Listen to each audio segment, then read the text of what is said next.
And one of the things that I discovered in the last 3 years or so is it's not just about thinking gratitude, it's about feeling it. And actually on a cellular level, feeling grateful and having, I'm tingling a little bit because I'm feeling grateful. That cellular connection actually rocketed my gratitude to the moon when that happened. It was a magical event, happened about 3 years ago. And when I discovered that gratitude and positive thinking isn't just all about thinking, it's about feeling it as well. Stay connected to gratitude. Hit the follow button right now and join thousands of listeners tuning in each week. We're the Gratitude Seekers. Come join us.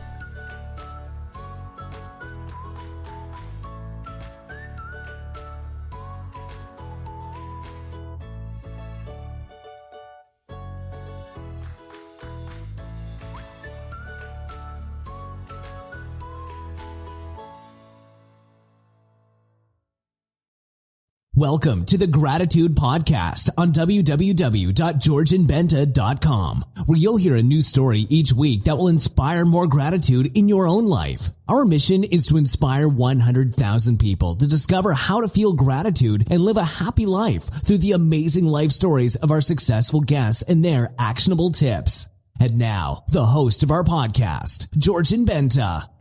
Hi, Gratitude Seekers, and welcome to a new episode of the Gratitude Podcast. Today, I have a really special guest for you, all the way from nature, because he is a lover of nature and of sustainability and of greenness. It's Greg Peterson.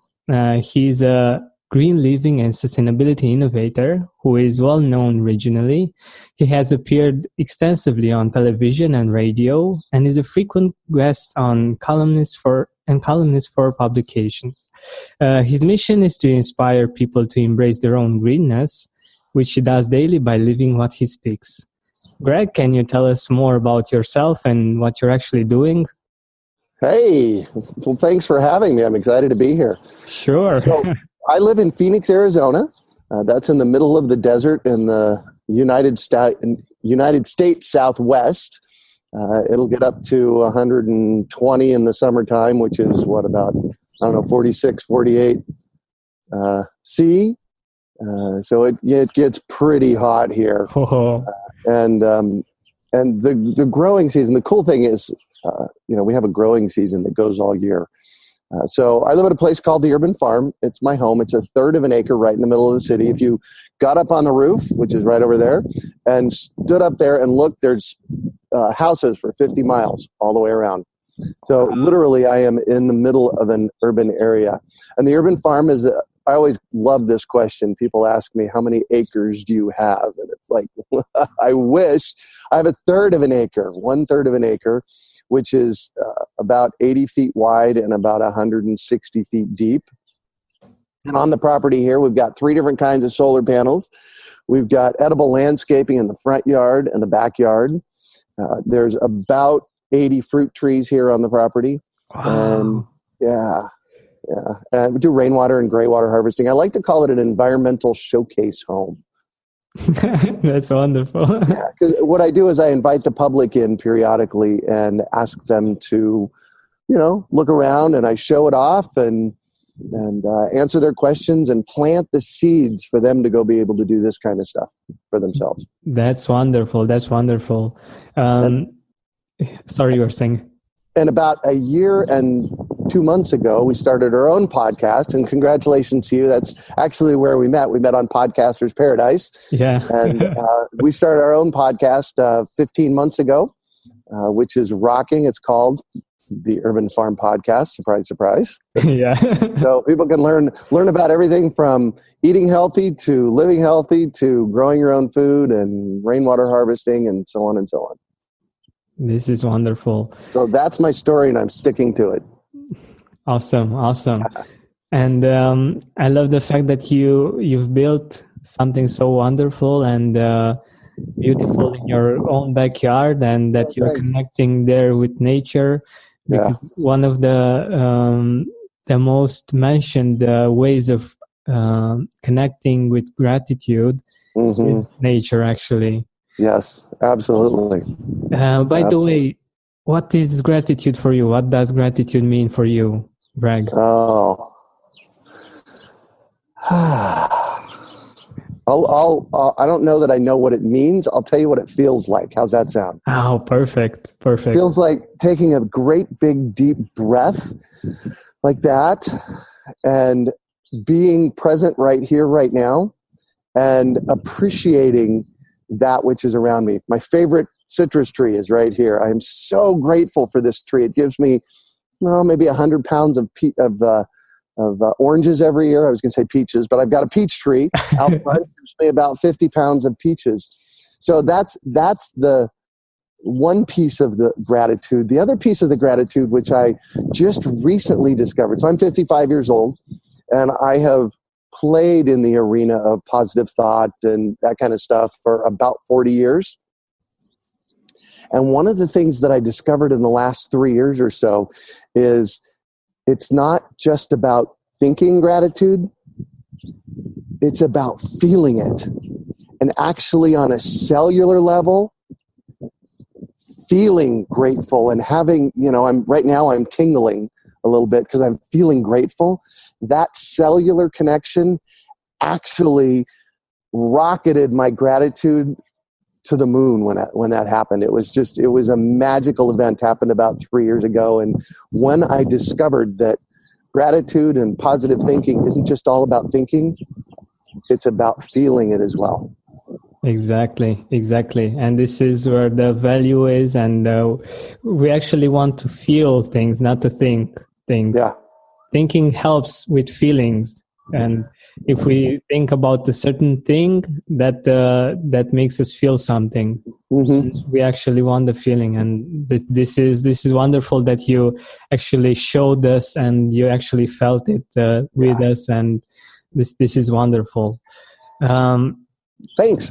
Do you have a certain word, some certain words of wisdom, quote that you love about gratitude? Yeah, so I've been thinking about this for the past couple of weeks since we chatted and decided to do this. And there's so many. I mean, there's the simple one, don't worry, be happy. One of the things that I have discovered for me in my life is that the universe always takes care of me. There's the conversation that I have with my students and people that listen to me is that the lack lives in one place on the planet and only one place, between our ears.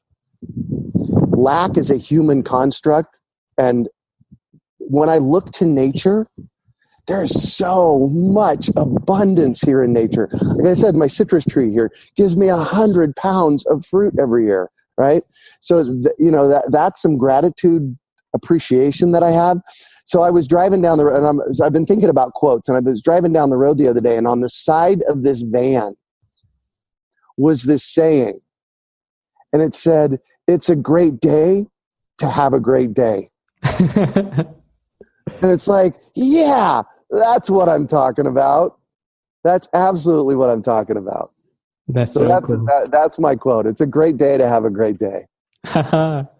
Very beautiful. Very beautiful. The other thing I discovered a while ago, maybe, I don't know, some years ago, is that when I get up in the morning, I have a choice. I have a choice to be happy or not. And often when I'm out in the world, people will say to me, "Gosh, Greg, you're always so happy. What's going on?" And that's what I tell them. I say, "Listen, here's the deal. I have a choice every single morning. Choose. Be happy." And I deal with, I've been pretty open about this. I've had Lyme disease, and Lyme disease is a chronic, nasty disease. And a lot of people with Lyme disease are disabled. They can't work. And even in the face of that, I choose happy every morning because I don't feel great every morning. I didn't feel great when I got up this morning. But I choose happy. And what I've found for myself is that in that choosing of happy, it makes me more happy. It's like there's this tidal wave that comes with that. So it took a while. it took a while, maybe, a few years to get here, but once I got here, it's like, oh, now that's an easy choice. Don't worry, be happy. It's a great day to have a great day, like that. I could go on. So inspiring. Yeah. Thank you. By the way, do you have a certain experience in your life that made you into a more grateful person? Oh, yes. Yeah, so on February 14th, 2013, I met the love of my life. Wow. On Valentine's Day. It wasn't our choice to meet on Valentine's Day. It just kind of happened that way. And her name is Heidi, and she's just a delight. And we have so much fun together. And,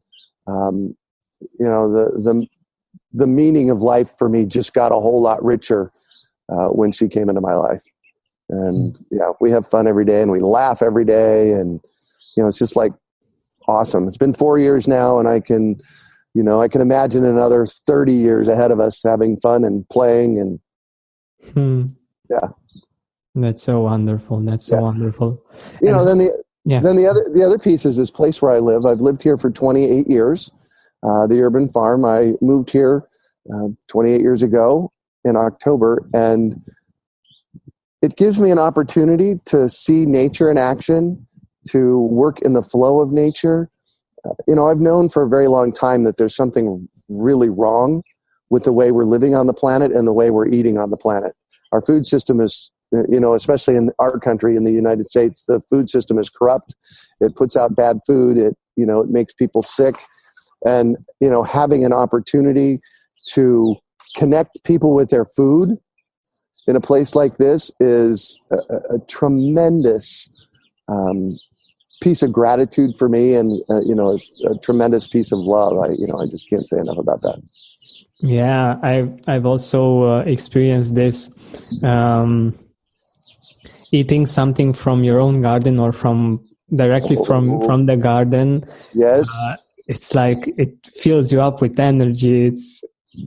And also fills you up with positive energy and with gratitude. It's really, really interesting how this works. And you feel, like you said, you feel more connected with earth, with nature.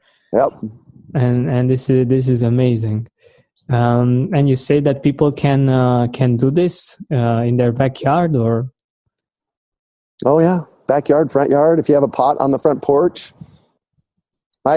So a few years ago, I actually have lived here 27 years, and I took 1 year off. And on my 1 year off of not living here at the urban farm, I rented a small townhome nearby, and it had a 100 square foot back patio. It's like 10 by 10. And I grew a bunch of food there. So you don't need a lot of acreage to grow food. You just need good creativity and a willingness to, eat your own tomato, baby.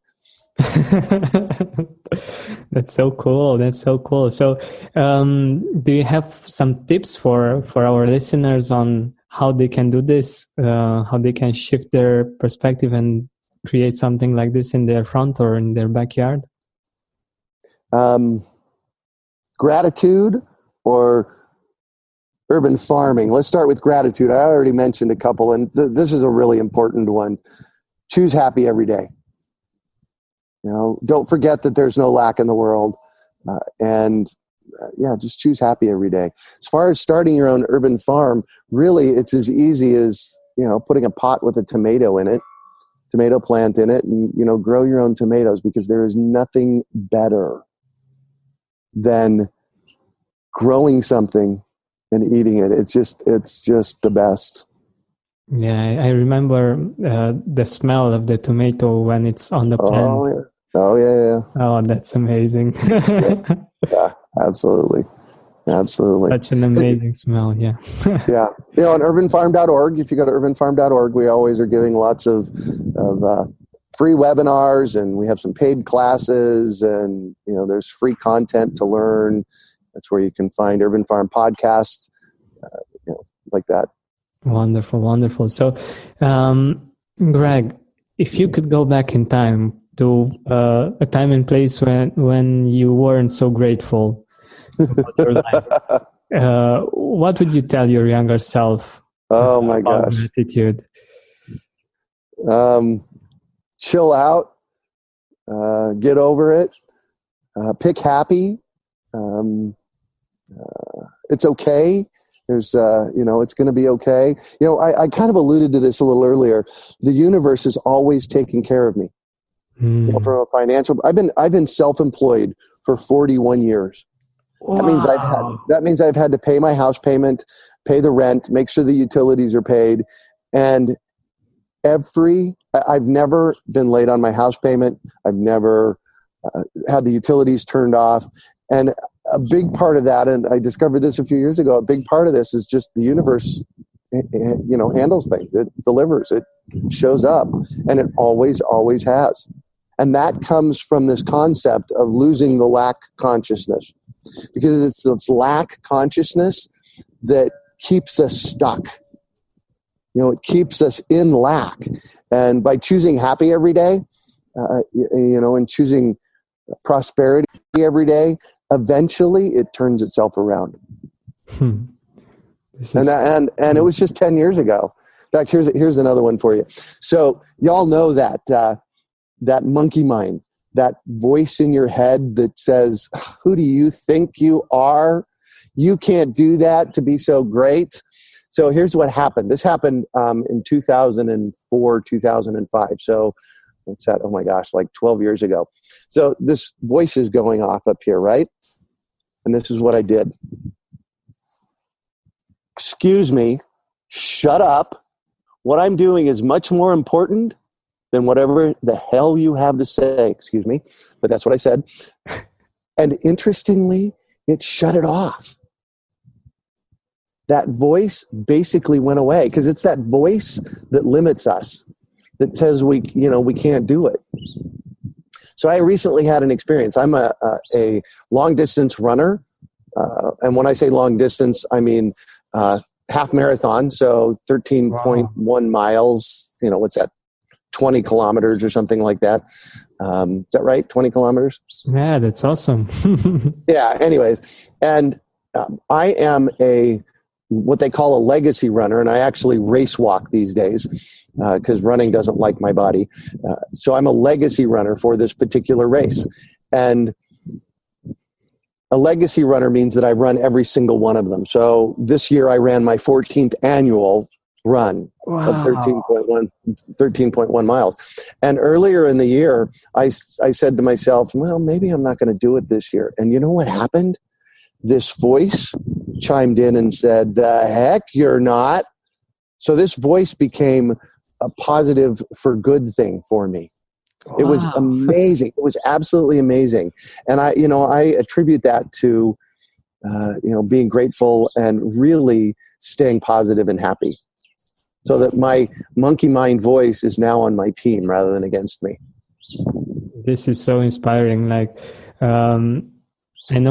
I know for myself, being self-employed and wanting to do all kinds of great things in this world, it's not really easy to keep that monkey mind right all the time. Like, okay, but how are you going to survive doing that? That's the lack coming up. Yeah, totally. That is the lack. Because here's my question for you: has it ever not shown up, the universe, for you? It has never happened, actually. Yeah. Right. It always shows up. Exactly. So we just have to. And here's the dichotomy of it all. The more we trust it, the more trustworthy it is. So it's really all about us trusting the universe. Once we trust the universe, it says, "Okay, I'm here to play. How can I help?" Really cool. Yeah. Yeah, see this? Look, the sun's coming up on my face. See it? Woo! It's, I guess, just, 8 o'clock here in the morning, so the sun's just coming up over the horizon. Wow. I can imagine how beautiful it is to be outside. And for our listeners that can't see us, that are not watching on YouTube, Greg is actually outside and the sun is just rising now, and the atmosphere there is so beautiful that the birds are singing that you can hear, but it's such a beautiful atmosphere. Maybe you should jump on my website and on georgianbenta.com and see the interview and see how beautiful it is where Greg is right now. It's really beautiful. But getting back to our interview,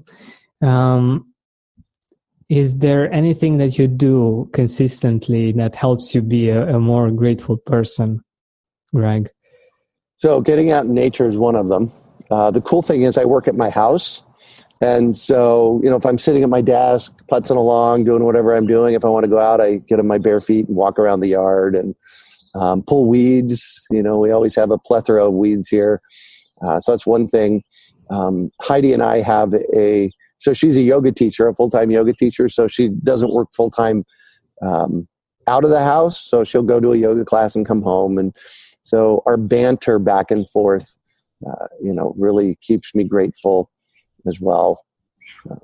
Another thing that happens, the work that I do brings on gratitude from people that is mind-blowing sometimes. So recently I had an event here at the Urban Farm, and there were about 50 people here. We were learning how to prune trees, and somebody left an envelope behind, and it was a thank you card thanking me for the great work that I do. And this is not really that unnormal. I get a lot of emails and that kind of stuff, but this was a handwritten note, and inside of it was $100 bill. Wow. And, she just said, thank you for all the great work you're doing, and, keep it up. I appreciate it. So, again, that's the prosperity and the gratitude of it all. It just compounds itself and does it, more and more and more. This is so beautiful. Wow. Yeah, I can imagine how you felt. Because from my experience, there are two kinds of appreciation that we desire, like the emotional appreciation that people see us, that people appreciate us for who we are, but also from a professional standpoint, we yearn to be appreciated financially also, to see that yes. People appreciate our work and what we do, but also appreciate it, showing appreciation by giving us the reward, the financial reward that we deserve. Yeah. And I think this is really beautiful that you received both of them. Yes. Letter. Yeah. Thanks. This is so cool. So, way to go. It's really great that people are appreciating you and they're appreciating your work. And I think this is has a lot to do with the fact that you are a grateful person, and I think that you attract this kind of situation. It builds on itself and builds on itself. It's so fun to watch, actually. Too bad. Here's the other thing. Too bad I'm 55 and just discovered this in my 50s. Too bad I couldn't have discovered it in my 20s. Yeah, so that's why I was asking, what would you tell your younger self? Because there are people that are younger that are listening to us. Younger than you, maybe older than me, but and I think that this is a way to inspire them to learn from what you would have loved to know back in the day, like 10 years or 20 years before. Yeah. And I think this can be really valuable for the ones listening to us. I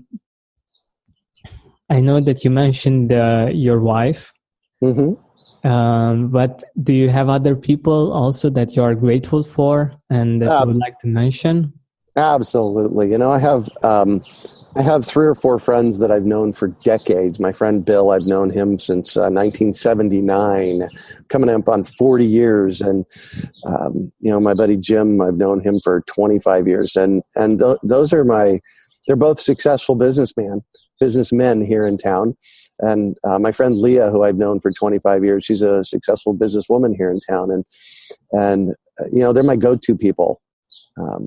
When I get when I get kicked, when I'm not feeling so great, when things aren't perfect, they're my go-to people that I ring up and say, "Hey, what's the deal here?" So yeah, that's a really important thing, to have a good support crew around you that knows who you are. See, that's the thing that often our friends and family are keeping us stuck, and they're not necessarily, they like us the way we are. They like the normality of it, and they want to keep us where we're at, and they don't necessarily see that they're holding us back. So I have people in my life that look for my greatness and call me to be greater, and I think that's that's a real important piece. Yeah, and this is wonderful to have such people around, and it's beautiful that you found people that also have the kind of time. Like, business people usually are very busy, and it's beautiful that you have people that are also on their own path, like you are, and that also have the time to invest in the relationships, because one of the most important things that we think about when it comes to being grateful are the relationships that we have. They make us grateful and appreciative of the world that we're living in, and everything around. All right, so do you have some books that you want to recommend on this aspect? Yeah, so there's one book that changed my life forever. It's about a gorilla. So it's a work of fiction. The gorilla is the teacher, and it's called Ishmael by Daniel Quinn. And it is an absolutely amazing book on our culture and how we came to be as our culture, and it's a powerful book. So I would highly recommend that. In fact, I live my life by what I call Ishmaelian or Quinian philosophy now, because Daniel Quinn wrote the book, and he's got 14 books out. I've read them all, and it's really about how we can live more effectively, more lovingly on the planet, and like that. And then, there's another thing that I've studied for over 20 years, actually over 25 years now, called permaculture, PERMACULTURE. And so the Permaculture Designer's Manual, or Introduction to Permaculture, or Gaia's Garden is another great book on permaculture and how to integrate permaculture. Basically, I like to call permaculture the art and science of working with nature. So how do we plug in and work with nature rather than what we human beings do, which is work against nature? In fact, I wrote this in 1996. I couldn't believe it. This is 20 years ago. I wrote this quote. Our downfall, and so I'll be right up front. It's a little bit morose, but it's poignant, and it makes a really good point. Our downfall as a species is that we're arrogant enough to think we can control Mother Nature and stupid enough to think it's our job. So that's, for me, working with nature is really, how do we work in the flow? In fact, I use this metaphor all the time. We as human beings fight nature all the way. And so it's like, you ever been tubing down a river? You start at the top of the river, or boating down a river. If you go floating down a river, they start at the top of the river, and they float down river. Okay? So that's my metaphor for nature. Right? And we're smart enough to think about, as human beings, to think about floating down river, in our boats or in our tubes. But from a metaphorical perspective, we as human beings, we like to start at the bottom and fight our way upstream with nature. And as my buddy and late friend Toby Hemingway says, nature always bats last. Nature's always going to win. Stop fighting it. That's so true. And really inspiring. I think that working with nature is something that's really beautiful and helps us go with the flow of nature. Yes, And, absolutely. Yes. that's what I also want to ask you. How is it? What do you feel when you work with nature, when you work in your garden? What is it that you feel when you do that? So I've meditated for a very long time. Let me put it this way. The sun's in my eyes, so you'll have to put up with a shadow on my face. No problem. Wow. All right, there we go. It's gone as fast as it was there. What did you ask me? Yeah, no problem. So, what do you feel when you work with nature, when you work in your garden? Great. So I've meditated or attempted to meditate for many, many decades. Sometimes I do what I consider a good job, and sometimes not. What I've found is that me digging in the yard, planting plants, being with nature is really my meditation.